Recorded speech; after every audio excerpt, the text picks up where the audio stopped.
My name is Rose. I am 64 years old. On the day my son Michael presented me with a cruise to help me unwind, I should have recognized something awful was concealed behind his smile. But when I returned home to retrieve my forgotten blood pressure medication, I overheard Michael speaking with his wife, Linda. The words he uttered sent a chill down my spine. "Don't worry, honey. It's a one-way ticket. Once she's out on the open sea, we can easily stage an accident. No one will question an elderly woman falling overboard." In that instant, standing behind my own door, I drew a deep breath and decided, if that is your plan, then we will proceed as you wish, but you will come to regret this profoundly. My only son, the boy I raised with immense affection, had just committed the gravest error of his life. If Michael believed his mother was a vulnerable old woman, he was about to discover his misconception. When a woman of my age has struggled her entire life, raised a family, lost a spouse, and endured betrayals, she does not surrender easily. If he intended to fight dirty, I was prepared to show him how it's truly done. First, however, I needed to uncover why my own child wanted me dead. It began 3 days earlier when Michael visited with a beaming smile I hadn't seen in a long time.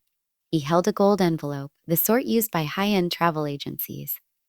"Mom," he said, embracing me with unusual intensity, "I have a wonderful surprise. You've worked tirelessly your whole life and sacrificed so much for us.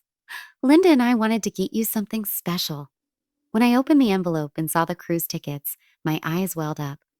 A 7-day Caribbean voyage through crystal clear waters, visiting Paradise Islands. It was my dream vacation, the one I had always delayed because funds were required for other priorities. Michael's education, household bills, family needs. "Son, this must have been incredibly expensive," I remarked, looking at the first-class tickets. "Mom, your happiness is priceless," Michael replied in that tender voice that always touched my heart. "You are worthy of this and more. You need to relax, escape the city's stress, and breathe the fresh ocean air. In my 64 years, I have learned to rely on my intuition." Something in Michael's gaze, the way his eyes avoided mine, suggested he was withholding information. But he was my son, my only child, the baby I had cradled through feverish nights, the boy I taught to walk, the young man I guided through every major life choice. "When do I leave?" I asked, feigning an excitement I didn't completely feel. "The day after tomorrow, Mom. Everything is arranged. You just need to arrive at the port with your luggage." Linda handled all the details. That night, as I packed, I couldn't dismiss a peculiar sensation. Michael had been distant lately, visiting infrequently and rarely calling. This sudden, extravagant gift felt unexpected. I tried to convince myself it was just the paranoia of age, making me question my son's kindness. Perhaps he had genuinely recognized my sacrifices and wanted to show his appreciation. On the departure day, I woke early and finished packing. As I prepared to leave, I realized I had left my blood pressure pills in the bathroom cabinet. I returned home, opening the door quietly, and that's when I heard Michael's voice from the living room. "Yes, Linda, she's on her way to the port now. She doesn't suspect anything. The plan is proceeding perfectly." His tone was cold and strategic, entirely unlike the affectionate one he had used with me. I stood frozen behind the door, feeling the ground vanish beneath my feet. "Mom's life insurance is for $200,000, Michael continued. "And with the inheritance from this house, that's another $300,000 at least. It's enough to clear all my debts and give us a fresh start." My heart seemed to stop. My own son was discussing my death as a mere business arrangement, a cold, calculated transaction. "Don't worry, honey. A woman her age out on the open sea. These incidents occur. No one will ask difficult questions, and we will be the perfect mourners, the children devastated by their loss." Tears streamed down my face, but not from sorrow. It was a powerful mix of fury, disappointment, and a resolve I hadn't experienced in years. In that moment, I understood I had raised a monster, and my survival depended on outsmarting him. I left my house silently, pretending I had heard nothing, but my mind was already racing. I had to reach the port. I had to board that ship. Now, however, I knew that every step forward brought me closer to peril. During the entire taxi ride, watching my city pass by the window, I couldn't stop reflecting on how I had reached this point. I, Rose Miller, had dedicated my life to being the perfect mother. I married young at 20 to Michael's father. For 15 years, I worked as a secretary in a small firm, saving every cent to provide my family with the best possible life.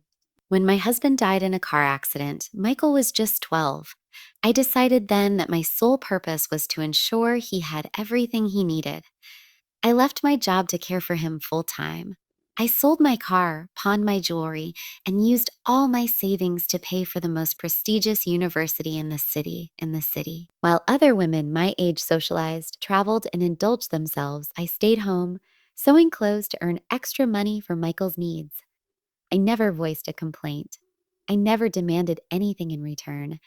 I believed I was raising a good man, someone who would value his mother's sacrifices. I now see I hadn't nurtured a grateful son. When Michael married Linda 5 years ago, I was overjoyed.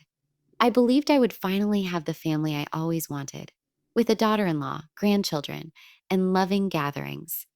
However, Linda never warmed to me. From the start, I saw in her eyes the disdain some women hold for their mothers in law, as if I were an inconvenience in their ideal life. And Michael, my dear Michael, gradually changed. His visits grew less common, his calls briefer, his excuses more intricate. When I inquired about his work, he was evasive. When I asked about his plans, he diverted the conversation. Now, sitting in that taxi, I realized the warning signs were always there, and I had chosen to overlook them. There was the instance 6 months ago when I arrived at his house unexpectedly and found Michael in a heated phone argument about finances. He became nervous upon seeing me, ended the call abruptly, and claimed it was a minor work issue. Another time, I overheard Linda telling a friend she wished I lived farther away, that they needed their space. When I mentioned this to Michael, he insisted I had misheard, that Linda cared for me deeply, and that women sometimes say things they don't truly mean. I always found reasons to defend them, to justify their conduct, to persuade myself my suspicions were unfounded. But now, with the truth striking me with full force, I understood my son had been devising this for a considerable time. This was not a spontaneous act. It was a premeditated, carefully constructed scheme, executed with the cold precision of a professional. The taxi halted at the port. The cruise ship was immense, a 12-story white giant rising into the sky like a floating city. Hundreds of passengers were boarding with their luggage. Entire families thrilled for their holiday, couples taking photos, children playing. They were all anticipating 7 wonderful days at sea. I, according to my son's design, was not intended to return alive. But as I wheeled my suitcase toward the ship's entrance, a slight smile touched my lips. Michael had committed a grave error in underestimating me. He mistakenly believed his mother was a simple, vulnerable old woman. What he did not realize was that throughout all those years of quiet sacrifice and seeming compliance, I had been observing, learning, and retaining information. I was not the naive woman he imagined. When I presented my documents to board, the attendant smiled with the professional courtesy extended to all passengers. "Mrs. Miller, how wonderful! Your first cruise, is that right?" "Yes," I replied, using the sweet, delicate voice everyone expected from a woman my age. "My son gave me this trip. He says I need to relax." "What a thoughtful son," the attendant remarked as she verified my paperwork. "He's certainly going to miss you these 7 days." If only she knew, I thought. If only she knew his intention was for these to be the final 7 days of my life. As I walked up the gangway into the vessel, I was already devising my own strategy. I had 7 days to transform from prey into hunter, 7 days to collect the necessary evidence, 7 days to prepare the surprise I had in store for Michael. My cabin was on the 8th deck with an ocean view. It was lovely and well appointed, with a comfortable bed and a small private balcony. Michael had purchased the best, likely thinking it would be simpler to stage a disappearance from a balcony than from inside the ship. I placed my suitcase on the bed and sat down to think. I required a plan. I needed allies, and most importantly, I needed proof. Knowing the truth was one thing, being able to demonstrate it was another. I took out my cell phone and dialed a number I had saved for months, but never used. It was for Victor Stone, a private investigator I met when a neighbor had issues with her former husband. He had given me his card, telling me to call if I ever required assistance. Detective Stone, a deep voice, answered after 3 rings. Hello, this is Rose Miller. Des. We met a few months ago at Hope House with my neighbor. I don't know if you remember me. Of course I remember you, Mrs. Rose. What can I do for you? I took a steadying breath before continuing. I need to hire you for an extremely sensitive matter. My son is trying to kill me. There was a silence on the other end. He probably assumed I was a paranoid elderly woman with family troubles. Mrs. Rose, are you certain about what you're saying? These are very grave accusations. Absolutely certain. I heard my son planning my death. I am on a cruise ship right now, and he believes this is a one-way journey for me. I need you to investigate his finances, his debts, everything you can uncover, and I need you to help me gather evidence of his intentions. Where are you exactly? Aboard the Caribbean Star cruise ship, which departs in half an hour for the Caribbean islands. I will be out of communication for 7 days, but when I return, I need to have all available information on my son, Michael Miller. Understood. I'll text you my bank details for a $500 advance. And Mrs. Rose, listen to me. Be exceedingly careful. If what you're telling me is true, you are in genuine danger. Do not take any unnecessary risks. Don't worry, detective. I've been in this world for 64 years. I've survived poverty, widowhood, raising a child alone, and sacrificing my entire life for others. Believe me, I do not intend to let my own son be my downfall. After ending the call with Detective Stone, I sat in my cabin feeling a peculiar combination of fear and resolve. The ship had begun to move, gently pulling away from the dock, and I knew that every mile separating us from the shore brought me closer to the moment Michael expected his plan to succeed. But there was something Michael did not know about his mother. I was not the fragile woman he believed me to be. No. During all those years of apparent submission, I had been watching, learning, and keeping secrets that neither he nor Linda could fathom. I decided my first task was to explore the ship. I needed to learn every corridor, every exit, every potential place where someone might attempt to cause me harm. If they were going to try and stage an accident, I had to be ready for any scenario. I left my cabin and began walking through the cruise ship's hallways. It was truly impressive. The ship contained elegant restaurants, casinos, boutiques, a massive swimming pool on the top deck, theaters, and libraries. It was a floating metropolis, vibrant with energy and enjoyment. But I was not there for leisure. I was there to ensure my survival. As I walked, I took note of the security cameras. They were numerous, positioned in practically every corridor and public space. This offered some reassurance. It would be challenging to make someone vanish from such a closely watched environment without attracting attention. However, I also observed that the private cabin balconies had no surveillance, and my cabin included one of those balconies. Michael had been very deliberate in selecting that specific room. Most were families on holiday, older couples celebrating anniversaries, and groups of friends enjoying themselves. They all appeared innocent, ordinary, and content. That is when I noticed her. A woman approximately my age was sitting alone at a nearby table, reading a book as she ate.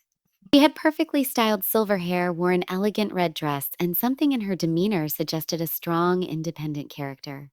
Our eyes met briefly, and she offered a warm smile, the kind shared with an unspoken understanding. I decided to approach her. Excuse me, I said, feigning shyness. Would you mind if I joined you? I dislike eating alone. Please have a seat, she replied in a friendly voice with a slight, unplaceable accent. I'm Carol Baker from Miami. You? Rose Miller from Chicago. It's a pleasure to meet you. Carol. Over lunch, I learned that Carol had a history similar to mine in many respects. She was a widow, had raised a child single-handedly, had worked her entire life, and was now, for the first time in decades, doing something solely for herself. My children insisted I take this vacation, she told me, sipping her coffee. They said it was time I relaxed and enjoyed life. I resisted at first, but I finally agreed. Just like me, I replied, feeling an immediate bond with this woman. My son Michael gave me this cruise. He said I needed a break from the city's stress. Something in Carol's expression made me feel I could confide in her. There was an intelligence in her eyes, a wisdom that comes only from life experience and learning to understand people. Rose, she said, lowering her voice slightly, may I ask you something personal? You seem concerned tense. It's not the usual demeanor of someone on a dream vacation. For a moment, I contemplated telling her everything, but then I recalled Detective Victor's warning about not jeopardizing my safety. Hmm. I chose to be discreet. It's just that, well, this is my first cruise. Everything is so unfamiliar, so different. I suppose I'm a little anxious. Carol nodded sympathetically, but I could see in her eyes she wasn't entirely convinced. This woman was skilled at reading between the lines. Look, Rose, she said, leaning slightly closer. We don't know each other, but I've been in this world for 62 years, and I've learned to recognize when a woman is in trouble. If you need to talk, or if you require help with anything, please don't hesitate to find me. My cabin is 1247 on the 12th deck. I felt a warmth in my chest I hadn't experienced in months. Here was a complete stranger offering me more genuine support than I had received from my own son in years.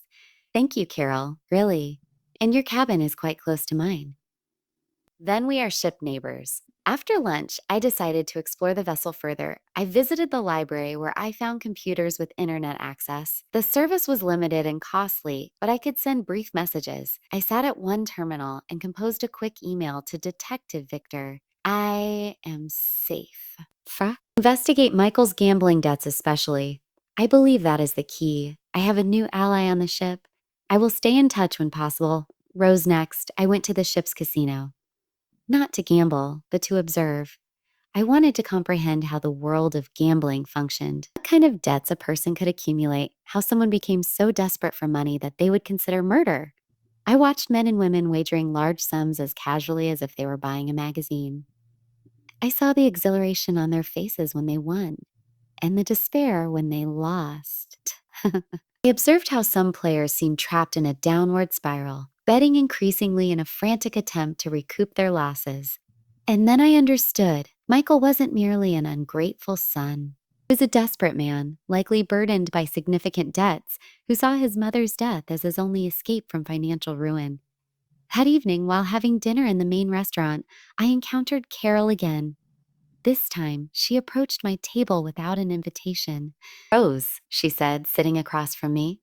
I've been considering our conversation this afternoon, and I must tell you something. You do not resemble a woman on vacation. You look like a woman who is running from something or who is planning something.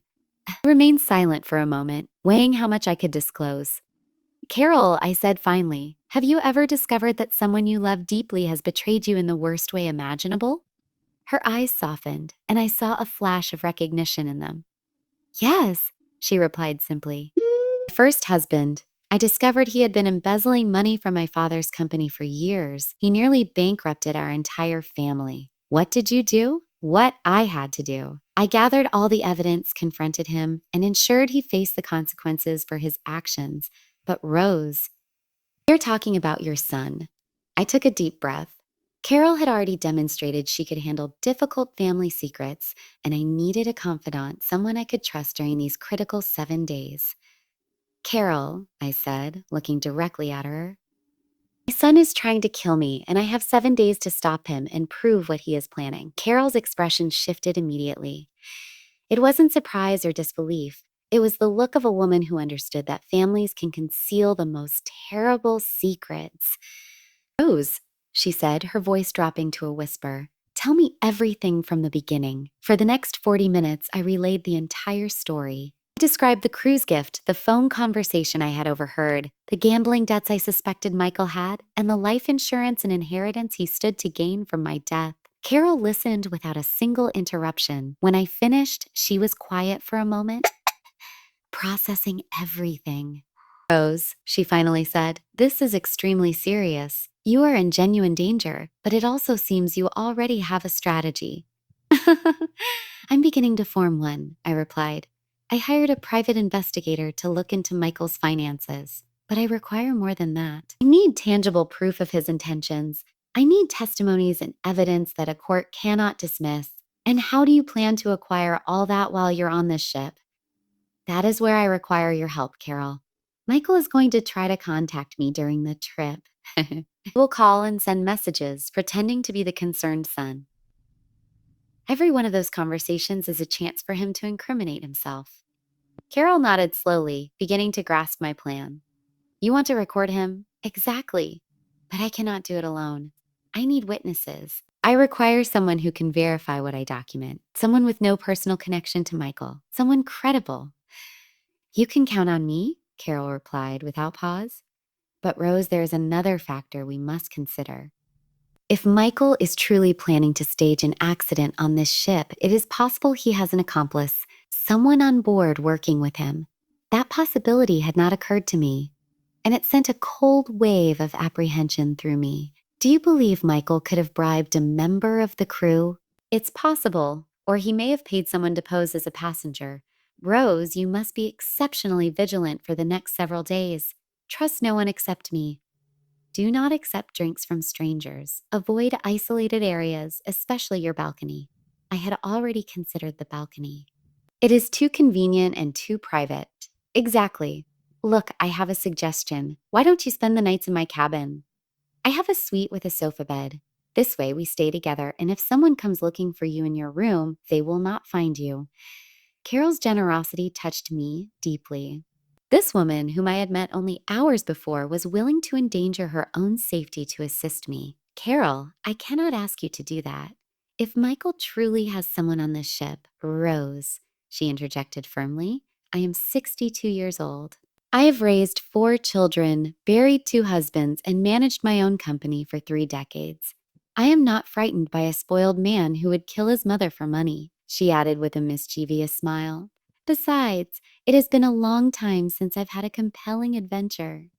That evening after dinner, Carol helped me move some essential belongings to her cabin. It was much more spacious than mine, featuring a separate living area and a wider balcony. Most importantly, it had 2 beds, allowing us to look out for one another. As we organized my things, Carol asked detailed questions about Michael's personality, habits, and relationship with Linda. Tell me, Rose, she began, was Michael always manipulative, or is this new behavior? He was always very clever, I replied, considering carefully. Even as a boy, he knew precisely what to say to get his way. But I thought it was normal childhood shrewdness. I never imagined it could become this. And Linda? What is their relationship like? At first, they seemed very much in love, but in recent years, I've noticed strain. Linda often complains about money, that they need a larger house, more luxurious vacations, a better car. Michael always promises that things will improve, that he will obtain more funds. Now we know where that money was intended to come from, Carol commented grimly. Around 10 o'clock, my phone rang. It was Michael. Carol and I exchanged a look. The moment had arrived to implement our plan. Remember, Carol whispered as she prepared her own phone to record. Get him to speak freely. Let him reveal his own intentions. I took a deep breath and answered. Michael, hello, son. Hi, Mom. How was the cruise? Are you enjoying yourself? His voice sounded completely normal, loving, and concerned. If I had not overheard his conversation with Linda, I would have believed he genuinely cared. It's beautiful, son. The ship is incredible. Thank you for this generous gift. You're welcome, Mom. You deserve it. Have you met new people? Are you making friends? It was an interesting question. Why did he care if I was making friends? Yes, I met a very pleasant woman named Carol. We have been taking our meals together. There was a nearly imperceptible pause before Michael responded. That's great, Mom. It's important you aren't alone, but be careful too, all right? On these cruises, sometimes there are people who take advantage of elderly passengers. Carol looked at me, her eyes wide. Michael had just attempted to plant doubt about anyone who might become my ally. Don't worry, son. I am being very careful, but tell me, how are things there? How is Linda? Everything is fine, Mom. Linda sends her love. She says she hopes you are having a wonderful time and relaxing completely. How thoughtful of her. Michael, may I ask you something? Of course, Mom. Anything. Why did you choose to give me this trip right now? It was so sudden and unexpected. Another pause followed, this one longer. Well, Linda and I have been discussing you lately. We noticed you seemed very tired and stressed, and we thought you needed a proper break to get away from everything for a while. Get away from it all, I repeated, looking at Carol, who was noting every word. Yes, Mom. Sometimes you need to disconnect from your routine entirely, don't you agree? I suppose so. Michael, can I confess something to you? Of course, Mom. At first, I felt somewhat guilty accepting such an expensive gift. It must have cost a significant amount. Mom, please don't concern yourself with that. Money isn't an issue. Besides, it's an investment in your well being, and that is priceless. Carol wrote on a piece of paper and showed it to me. Ask him about the return. Michael, a silly question. Do you have a copy of my return tickets? I checked my documents and I only see the one-way ticket. The silence that followed was profound. It lasted so long I momentarily thought the call had dropped. Michael, are you there? Yes. Yes, Mom. Sorry, Linda was saying something about the tickets. Don't worry. The travel agency has everything arranged. You just need to enjoy the voyage, and we will handle all the details. But Michael, I want to be certain I can return. Could you check with the agency tomorrow and confirm for me? Mom, please trust me. Everything is perfectly organized. You have nothing to be concerned about. Just relax and enjoy yourself. That is the entire point of the trip. Okay, son. I trust you completely.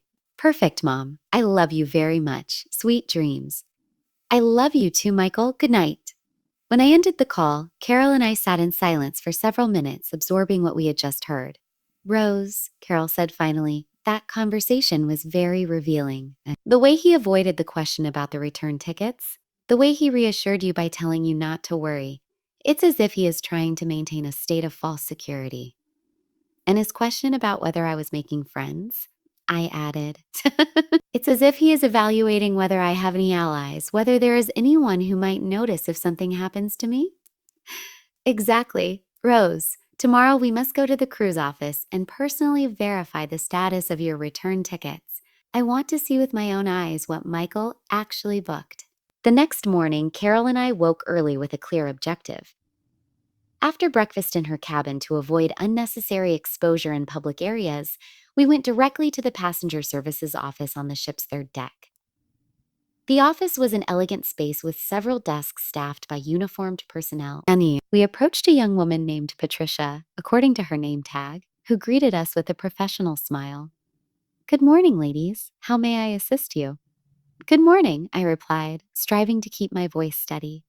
I need to verify my complete travel itinerary. My name is Rose Miller, cabin 847. Patricia typed rapidly on her computer and frowned slightly. Mrs. Miller, I see your reservation for the 7-day Caribbean Islands cruise, but... She paused, examining the screen with confusion. But what? Carol asked, noting the employee's hesitation. It's a bit unusual. I see you have a one-way ticket, but there is no reservation for a return flight to Chicago. Typically, our packages include comprehensive round-trip transportation. I felt as though I had been struck. Even knowing the truth, hearing the official confirmation was profoundly painful. What does that mean exactly? Carol asked, feigning the same confusion I felt. Well, it means that when the cruise concludes in 7 days, Mrs. Miller has no arranged transportation home. It could be a system error, or perhaps the person who purchased the package planned to add the return flight at a later time. Who purchased this package? This package? I asked, though I already knew the answer. Patricia checked the information again. It shows here it was purchased by Michael Miller with a credit card in his name. He is a relative of yours? He is my son, I replied, feeling a mixture of sorrow and anger. Oh, well then, I'm sure he will take care of purchasing your return ticket. But Mrs. Miller, I recommend you contact him soon. Flights from the Caribbean islands to Chicago tend to fill up quickly, especially at this time of year. Carol and I exchanged a meaningful glance.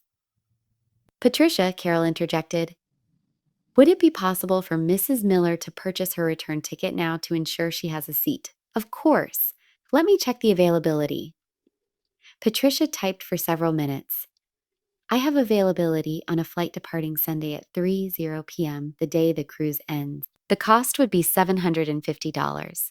I'll take it, I said immediately, producing my credit card. While Patricia processed the purchase, Carol whispered to me, Rose, we have just obtained our first concrete piece of evidence. Michael deliberately did not purchase your return ticket. That demonstrates premeditation. After concluding our business at the office, we decided to walk along the ship's deck to talk privately. The day was beautiful, with a bright sun and a gentle breeze, but I could not enjoy it, knowing what I did. Carol, I said as we walked near the railing, every new piece of evidence we uncover hurts me more. It is like discovering repeatedly that my own son wants me dead. I know, Rose, but every piece of evidence also protects you further. Look at what we have just accomplished. Now you have your return ticket, and we have documented proof that Michael never intended for you to return alive. At that moment, my phone buzzed. It was a text message from Michael. Good morning, Mom. How did you sleep? Did you rest well in your cabin? I showed the message to Carol. He is verifying that you are in your cabin, she said. He likely expected you to answer from there. You decided to test a theory. I replied, Good morning, son. I slept very well. I'm on the deck sunbathing. The ship is wonderful. The reply arrived almost immediately. That's great, Mom. Enjoy it. Have you explored the entire ship yet? It was another peculiar question. Why did he care how much of the ship I had seen? Not all of it yet. It's very large. Yesterday, I saw the restaurants and the casino. Today, I want to see the pool and perhaps the spa. Perfect, Mom. Just be cautious near the railings. I've read that people sometimes get dizzy from the ship's motion and can lose their balance. Carol read the message over my shoulder, and her face lost its color. Rose, she whispered. He just suggested the method. An accident near the railings. I know, I replied, feeling a chill despite the warm sun. He is planting the idea, setting the stage for when the news reaches shore. I wrote back to Michael, Don't worry, son. I am very cautious. I always keep my distance from the edges. I hope so, Mom. I love you very much, and I want you to return safe and sound. The irony was stark. Michael was talking about wanting me to return safely when he had personally arranged for my one-way journey. For the remainder of the day, Carol and I developed our plan in greater detail. We agreed we required more evidence, additional recordings, and further proof of Michael's genuine intentions. We also concluded it was vital to determine if he had an accomplice on the ship. Carol proposed we watch for any crew member who displayed unusual interest in me or any passenger who seemed to be observing us. Take good care of yourself and enjoy every moment.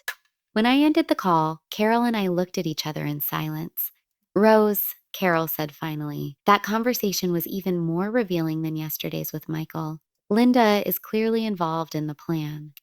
The way she became nervous when you said you had bought your return ticket, it is as if you disrupted something they had arranged. On the third day of the cruise, Carol and I decided it was time to confront the man in the green shirt who had been watching me. We would do so intelligently, in a public place where we would be safe. After breakfast, we went to the ship's casino. It was a perfect location, crowded with people, numerous security cameras, and crew staff always nearby. Carol had devised a clever strategy. Rose, she explained as we walked toward the casino, I am going to sit at a poker table near the entrance. You will sit alone at one of the slot machines, Flo. That man will appear. I am sure of it. You will act as if you are slightly intoxicated, as if you had too much to drink at breakfast. What is the purpose? So that he feels confident. So that he believes you are vulnerable. Predators always attack when they think their prey is weak. If he is truly working with Michael, he will take that opportunity to approach you.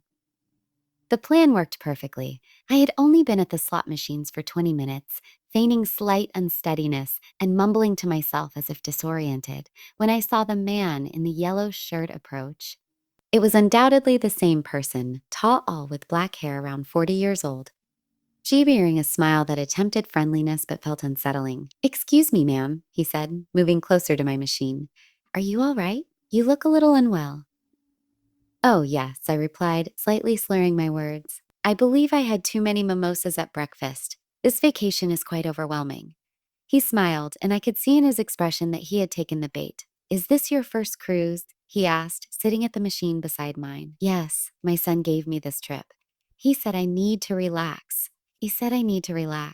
I provided exactly the information I knew he wanted to hear. What a thoughtful son. And where is he now? Also on the cruise? No, no, he stayed in Chicago. This is just for me, a special gift to help me unwind completely. And the man nodded, and I saw his eyes brighten with that detail. Well, then you should make the most of it. Have you seen the entire ship yet? Almost all of it. I was on the top deck yesterday watching the sunset. It's beautiful, but it's somewhat frightening to be so near the water. Frightened? Why? Frightened? Why? Oh, I'm just very clumsy, I said, laughing as if genuinely intoxicated. I'm always afraid of getting too close to the railings. With the ship's motion, you could fall so easily. The expression on his face shifted subtly. It was as if he had received crucial information. Zatesh. You are right to be cautious, he said, his tone now sounding more calculated. Especially at night. The decks get slippery with the sea spray. You think so? Oh, how awful. Well, I should probably stay in my cabin after dinner. What floor is your cabin on? There it was. The question we had anticipated. On the 8th floor, 847. It has a lovely balcony, but like I said, I'm nervous to lean out too far. The man smiled in a way that sent a chill down my spine. Well, ma'am, it was a pleasure meeting you. I hope you enjoy the remainder of your cruise. He stood and walked away quickly. From my position, I could see him heading directly for the ship's public telephones. Carol had been observing the entire exchange from her poker table. When the man departed, she also rose and followed him discreetly. 15 minutes later, Carol returned with an urgent expression. Rose, we need to speak in private immediately. We hurried to her cabin and Carol locked the door. Rose, that man made a phone call right after talking to you. I could not hear everything, but I clearly heard these words. Yes, she's an 847 8th floor with a balcony. She says she's afraid to get close to the railings. Perfect for what we need. I felt as if the wind had been knocked out of me. Carol, are you completely certain about what you heard? Rose, that man is definitely working with Michael. And now he knows precisely where to find you and the ideal method to make your death appear accidental. I sat on the cabin sofa, feeling the weight of the situation crushing down on me. What do we do now? If Michael has someone here and that person already knows how he plans to kill me, we are going to get ahead of him, Carol replied with a calming determination. Rose, you will not set foot in your cabin again for the rest of this trip. You will stay here with me, where you are safe. But more importantly, we are going to set a trap. What kind of trap? Tomorrow night is the captain's gala. The captain's gala. Everyone will be in the main hall until very late. That will be the perfect opportunity for someone to try to break into your cabin or wait for you on your balcony. Carol, I will not use my life as bait. You will not have to, but we will use that opportunity to catch that man in the act. We will alert ship security. We will set a trap, and we will obtain irrefutable evidence of what is happening. That afternoon, as we formulated our strategy, my phone rang again. It was Michael, but this time his voice sounded different, more anxious. Mom, how are you? Are you enjoying the cruise? Very well, son. Every day is a new adventure. Are you still sleeping well in your cabin? You haven't had any issues with noise or anything like that? A very specific question, as if he were verifying I was still using my room. No, son. Everything is perfect. My cabin is very quiet. That's good. Mom, tomorrow is Thursday, right? Do you have any special plans? I believe tomorrow is the captain's gala party. It's supposed to be very elegant. Ah, yes. Those parties are beautiful. Are you going? Of course. I already have my green dress ready. Perfect. Mom, enjoy it very much. What time does that party normally end? Another very specific question. Michael was gathering information about my schedule. I'm not sure, probably late, after midnight. Well, when it's over, go straight to your cabin to rest. Don't wander around the decks at night. It can be dangerous. Carol was looking at me with wide eyes. Michael had just given me explicit instructions to return directly to my cabin after the party, the exact place where someone would be waiting for me. Don't worry, son. I'll go straight to my room after the party. Perfect, Mom. I love you very much. Sleep well. Oh. When I ended the call, Carol and I were silent for several minutes. Rose, she said finally, that conversation confirms everything. Michael knows exactly when the attempt will be. He probably informed that man himself that tomorrow night, After the gala, you will be alone in your cabin. Carol, I'm frightened. This plan is becoming very real and very dangerous. I know, Rose, but we are also very close to having all the proof we require. One more night, and we will have enough evidence to send Michael to prison for a very long time. That night, sleep was impossible. It's impossible. Every sound in the corridor made me jump. Each shift of the vessel reminded me of my isolation in the open sea. But I also discovered a feeling I hadn't experienced in a long time, a resolute inner strength and a fierce determination not to be victimized. Michael had severely underestimated his mother. He had mistakenly believed I was a helpless old woman who would surrender without a fight. Tonight, he would learn how incorrect he was. On Thursday morning, Carol and I initiated the most critical phase of our strategy.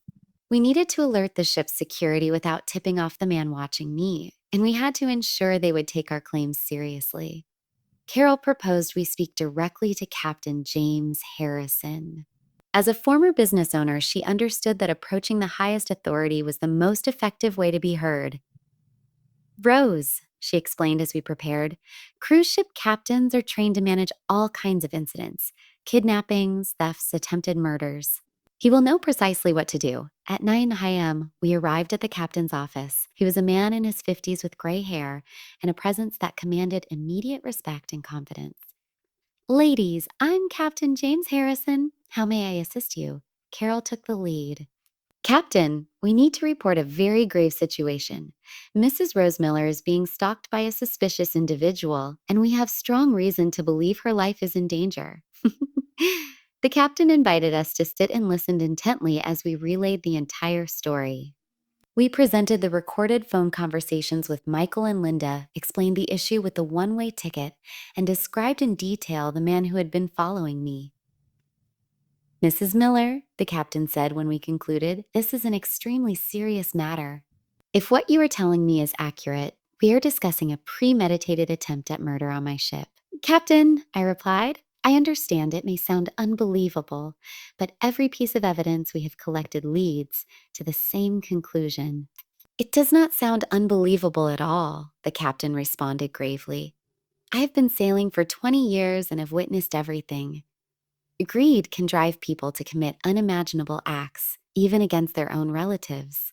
Carol leaned forward. Captain, we have a strategy to catch this man in the act tonight during the gala, but we require your assistance and the cooperation of your security team. The captain listened to our plan in detail. It was risky, but intelligent. I would attend the gala as scheduled, but instead of returning to my cabin afterward, I would remain hidden with Carol. Meanwhile, the ship's security would surveil my cabin and the surrounding area to apprehend the suspicious man if he made a move. So, it's a sound plan, the captain acknowledged, but we will implement some modifications to guarantee your absolute safety. He detailed that they would install extra cameras near my cabin, position security agents disguised as passengers in adjacent hallways, and provide me with a portable panic device I could activate from anywhere on the vessel. Mrs. Miller, the captain said before we departed, I want you to know that from this moment you are under the official protection of this ship. I will not permit anything to happen to you while you are my responsibility. For the first time in days, I felt truly secure. The remainder of the day passed slowly. Carol and I remained in her cabin, reviewing the plan repeatedly, ensuring we were prepared for any scenario. At 5:00 p.m., we began preparing for the gala. It was vital that I appear normal, showing no indication I was aware of the impending threat. I put on my most elegant green dress, styled my hair with care, and applied my makeup as if I were genuinely anticipating the event. Carol wore a beautiful gold dress that gave her a sophisticated and confident air. Rose, she said as we finished getting ready, tonight will change everything. By tomorrow morning, you will be free of Michael forever, and he will face the consequences of his actions. The gala party was spectacular.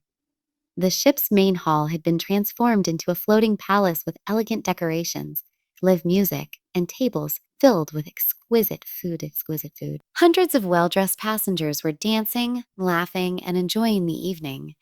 But I could not focus on the celebration. My eyes continuously scanned the crowd for the man in the colored shirts, attempting to locate him. I spotted him near the bar, now wearing a white shirt and black jacket. He seemed dressed for the occasion, but his gaze was fixed on me, tracking my every movement. Carol and I danced, chatted with other passengers, and pretended it was a typical vacation evening. Internally, we were both counting the minutes until we could execute our strategy. At 11:30 p.m., I decided it was time to make my move.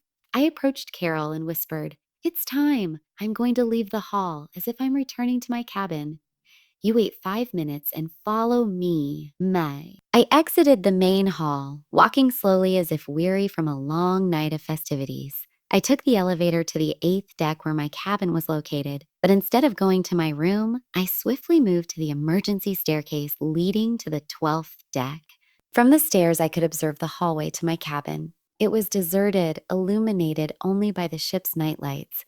Carol arrived 5 minutes later, and together we concealed ourselves on the staircase, watching my hallway through a small window. "Do you see anything?" Carol whispered. "Me? Not yet, but I am certain he will appear." We did not have to wait long.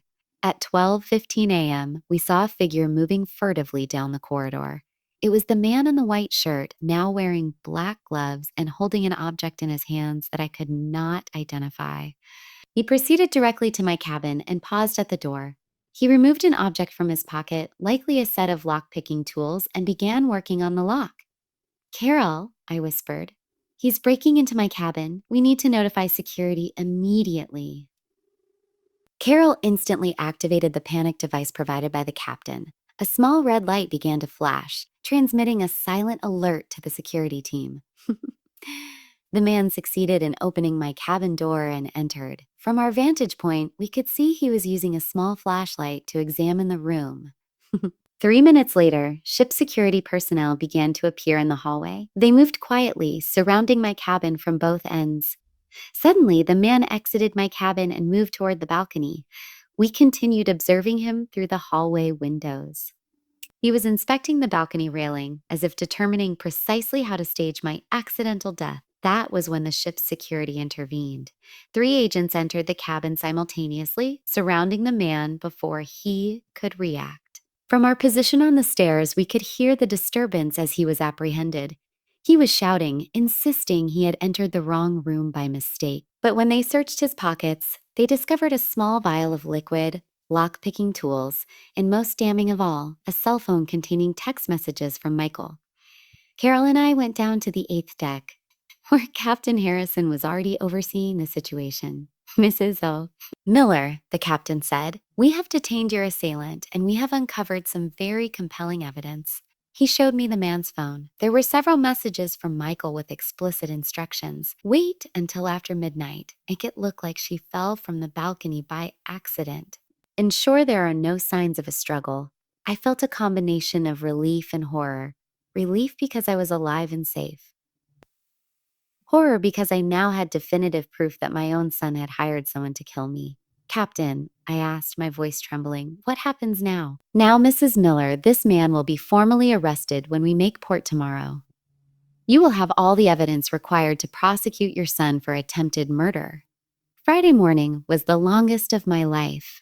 After the man Michael had hired was taken into custody, Carol and I remained awake in her cabin, coming to terms with everything that had occurred. Captain Harrison had ordered the suspect held in a secure cell on the ship until we reached land.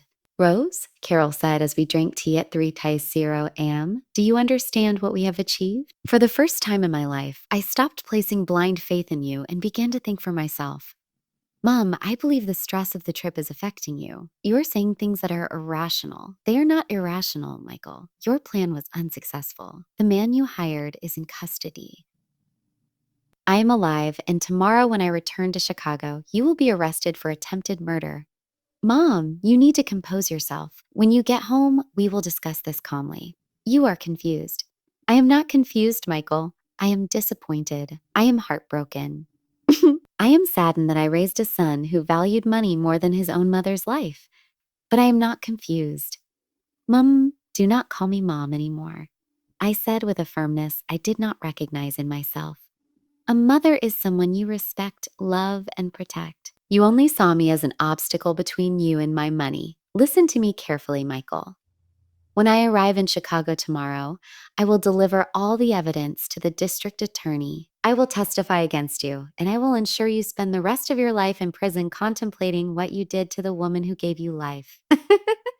Mom, you cannot do that. I am your son. A son does not try to kill his mother. A monster does. I ended the call. Carol embraced me as tears streamed down my face. They were not just tears of sorrow. They were tears of liberation, of anger, of relief, and of pain. It was as if all the emotions from the past several days were pouring out of me at once. Rose, Carol said softly, what you just did required incredible courage. That was not the end of a relationship.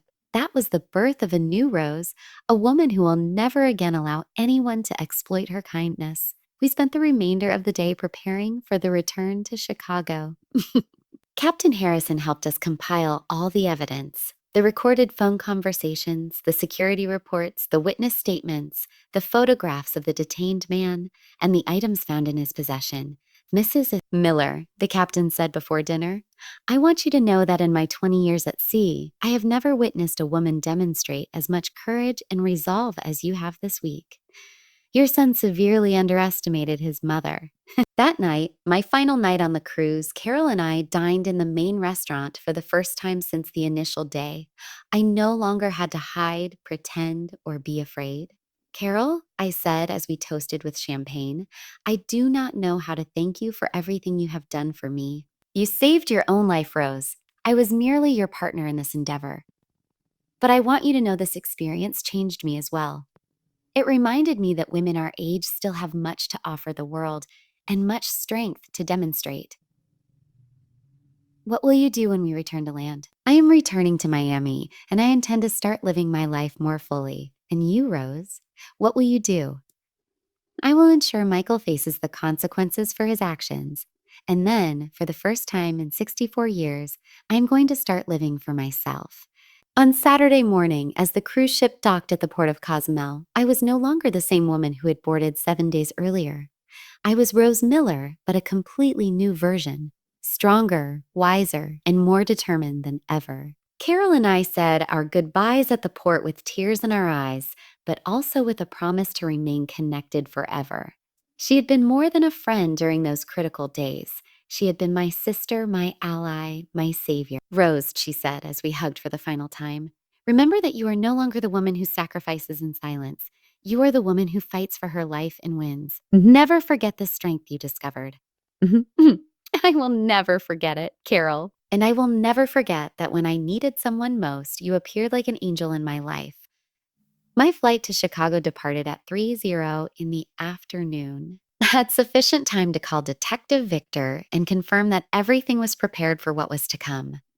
Mrs. Rose, Victor said when we spoke, I have everything arranged. The moment you land, we are going directly to the DA's office. The prosecutor has already reviewed all the evidence I sent and is ready to proceed with the arrest warrants. During the flight back to Chicago, I could not help but reflect on everything that had occurred. A week ago, I was a 64-year-old woman who lived quietly, who had dedicated her entire life to pleasing others and who had allowed herself to be underestimated and overlooked. But those 7 days on the cruise had transformed me completely. I had discovered a strategic intelligence I had never utilized, a courage I had never displayed, and a determination I had never required. When the plane landed in Chicago, Detective Victor was waiting for me at the airport. He was a man around 50, tall with gray hair and a presence that inspired immediate confidence.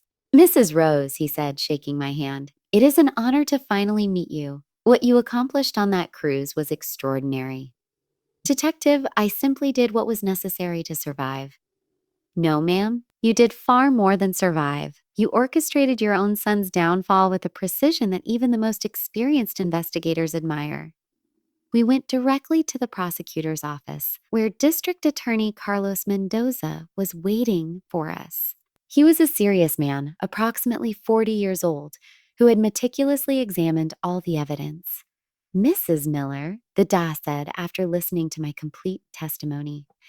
In my 15 years as a prosecutor, I have never encountered a case so thoroughly documented by the victim herself. The recordings, the financial evidence, the testimonies from the cruise ship staff, It all forms a rock-solid case. What happens now? I asked. Now we issue arrest warrants for Michael Miller for attempted murder, criminal conspiracy, and financial fraud. For Linda Miller, for criminal conspiracy and complicity in attempted murder. They will both be arrested before the day is over. 2 hours later, I was sitting in my living room, waiting. Detective Victor had insisted on staying with me until Michael and Linda were apprehended in case they attempted something desperate. At 6:30 in the evening, my phone rang. It was Dom Mendoza. Mrs. Miller, I have news. Michael and Linda have been arrested. We located them at their residence, apparently preparing to flee the country. They had packed suitcases and obtained plane tickets to Argentina. I felt a mixture of relief and profound sorrow. Relief because I was finally completely safe. Sadness because of the definitive confirmation that my son had truly intended to kill me. What will happen to them now? They will be prosecuted by the judicial system. With all the evidence we possess, they will likely receive lengthy prison sentences. Tess, Michael is facing charges that could result in 20 years of incarceration. Linda, as an accomplice, is facing up to 10 years. That night, alone in my house for the first time in a week, I sat in my favorite chair and contemplated everything that had transformed in my life. So, I was free from the fear of my own son. I no longer had to pretend I was unaware of his cruelty. I was liberated from sacrificing my well-being for someone who did not appreciate me. But more significantly, I had uncovered something within myself I never knew existed. I was capable of fighting for my own life and emerging victorious. The subsequent months were a whirlwind of legal activity. I had to testify at the trial, face Michael in the courtroom, and revisit every detail of his betrayal. It was a painful process, but it was also profoundly liberating. Asto. During the proceedings, Michael attempted to portray himself as a remorseful son, a man who had committed a grave error but still loved his mother. However, the evidence against him was overwhelming. The recordings, the text messages, the testimony of the hired assailant, and the financial documents all depicted a man who had coldly orchestrated his mother's murder. The day the sentence was delivered, Michael received 18 years in prison. Linda was given an 8-year term. Hearing the verdict, I did not feel joy, but I did feel a sense of justice. After the trial, I made significant decisions about my future. I sold the house where I had lived for so long, a place filled with painful memories. Using the proceeds, I purchased a small, comfortable apartment in a different part of the city. But the most important change was how I chose to use my time and energy. I began volunteering at a support center for older women who were victims of family abuse. My experience had taught me that many women my age suffer in silence, allowing relatives to mistreat them because they feel they have no alternatives. Ladies, I would tell the women who came to the center seeking help, I want to share the story of how my own son tried to kill me and how I not only survived, but also ensured he faced justice. Each time I recounted my story, I saw in those women's eyes the same awakening I had experienced on the cruise. The realization that they were not condemned to be victims, that they possessed more strength and resourcefulness than they had ever imagined. Carol and I sustained our friendship through weekly calls and occasional visits. She had become more than a friend. She was my sister in arms, the person who had helped me discover my true self. A year after the cruise, Carol visited me in Chicago. As we had dinner in my new apartment, she posed a question that surprised me. Rose, she asked, do you ever regret exposing Michael? Do you ever feel nostalgic for the relationship you had before? Carol, I replied without hesitation. The relationship I believed I had with Michael never truly existed. It was an illusion based on my need to believe I had raised a good man. The truth is, Michael was always manipulative and selfish, always viewing me as a means to an end. I simply did not want to see it. And you do not miss having a family? I have a family, I said, smiling. I have you. I have the women from the center who have become my sisters. I have a life filled with people who value me for who I am, not for what they can take from me. After what they can take from me. On the second anniversary of my return from the cruise, I decided to do something that symbolized my complete transformation. I enrolled in dance classes. At 66, I learned to salsa, tango, and merengue. Rose, my instructor, a young man named Lewis, told me, I have never seen someone your age move with such confidence and grace. Where did you learn to have so much self assurance?